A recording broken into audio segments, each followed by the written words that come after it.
ओम नमः शिवाय शिवजी सदा सहाय। ओम नमः शिवाय शिवजी सदा सहाय।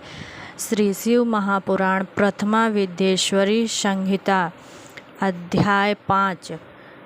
शिव के लिंग बेर पूजन से मुक्ति। लिंगेश्वर परिचय। सूत जी कहते हैं, जो श्रवणादि तीनों कार्यों में आसक्त हो वह शिव जी के लिंग बेर की पूजा करे। जो कोई शंकर की मूर्ति बना स्थापना पूजन करे वह भी संसार के पार हो जाता है। वंचना रहित शिव जी के ऊपर शक्ति अनुसार द्रव्य चढ़ावे। वे सब वस्तु वेर लिंग के ऊपर चढ़ाकर निरंतर पूजा करे। मंडप निर्माण, गोपुर, तीर्थ, मठ, क्षेत्र में गमन, उत्सव, वस्त्र, गंध, माला, धूप, दीप से भक्ति पूर्वक प्रसन्न करे। मालपुए सहित शिव जी को अनेक प्रकार के अन्न चढ़ावें। छत्र, ध्वजा, व्यंजन, चमर आदि सांग पूजा करे। सब उपचार बेल लिंग के राजा के समान करे। प्रदक्षिणा नमस्कार यथाशक्ति जप आवाहनादि विसर्जन तक नित्य भक्ति पूर्वक करे। इस प्रकार लिंग वेर में देव शंकर का पूजन करे। श्रवणादि छोड़कर जो भक्ति पूर्वक इस प्रकार शिव जी का पूजन करता है वह सिद्ध हो जाता है। लिंग बेरी की अर्चना से ही पहले महाजन मुक्त हो गए हैं। मुनि बोले, वेर मात्र में तो सर्वत्र देवतागण पूजित होते हैं, परंतु लिंग वेर में सर्वत्र शिव जी कैसे पूजित होते हैं। सूत जी बोले, अहो मुनीश्वर, यह तुम्हारा प्रश्न महापवित्र और अद्भुत है। इसके वक्ता महादेव जी ही हैं, दूसरा कोई नहीं है। मैं शिव जी का कथन कहता हूँ जो क्रम से गुरुमुख से सुना है। शिव ही एक ब्रह्म रूप होने से निष्फल कहलाते हैं। रूपी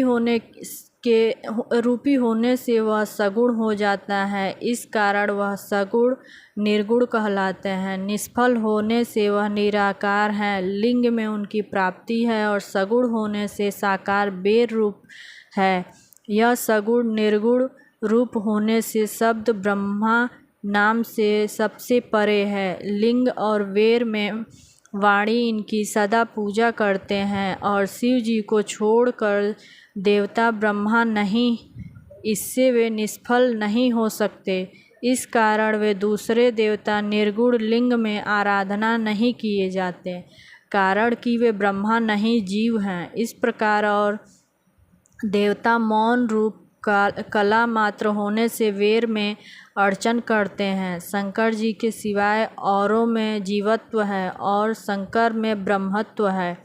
ओमकार के निमित्त ब्रह्म रूप से शंकरत्व प्रकाश करने से उपनिषद सिद्ध है।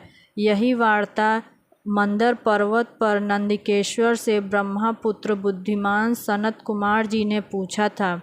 सनत कुमार जी बोले, शिव जी ने अन्य देवता अपने सब भक्तों के सब प्रकार से अधीन हो जाते हैं। केवल बेर मात्र में पूजा अनेक प्रकार सुनी और देखी है, परंतु शिव जी की पूजा में बेर लिंग देखा गया है।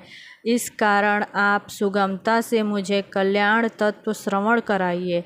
नंदिकेश्वर बोले, आपका यह प्रश्न ब्रह्म स्वरूप विषयक है और कहने में अशक्य है, परंतु आप पाप रहित और भक्ति युक्त हो, इस कारण जैसे शिव जी से सुना है वह मैं कहता हूँ।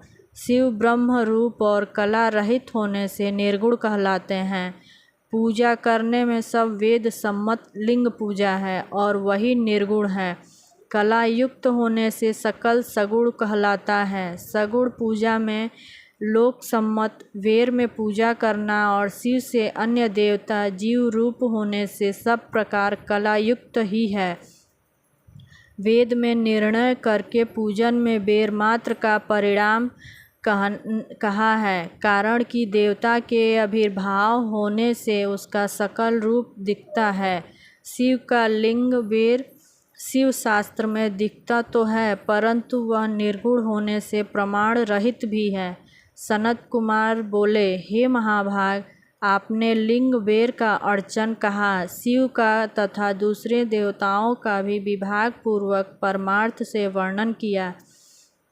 इस कारण उस परमात्मा के लिंग का बेरादि में जिस प्रकार प्रादुर्भाव हुआ, हे योगींद्र, मैं उस लिंगाभिर्भाव का लक्षण सुनना चाहता हूँ। नंदिकेश्वर बोले, हे वत्स, सुनो, मैं तुम्हारी प्रीति से कहता हूँ। पूर्व काल में जो पहला कल्प था, जो लोक में विख्यात है, उस समय महात्मा ब्रह्मा विष्णु का परस्पर युद्ध हुआ था।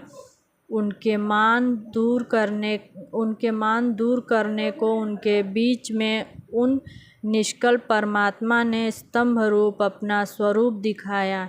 तब जगत के हित की इच्छा से निर्गुण शिव ने उस तेजोमय स्तंभ से अपने लिंगाकार का रूप दिखाया। उसी से लोक में वह निष्कल शिव जी का लिंग विख्यात हुआ और सगुण रूप में बेर रूप की कल्पना की गई। देवताओं की वह बेर पूजा इच्छा अनुसार भोगों को देने वाली, परंतु शिव का लिंग बेर भोग और मोक्ष को देने वाला है। ओम नमः शिवाय, शिवजी सदा सहाय। ओम नमः शिवाय, शिवजी सदा सहाय।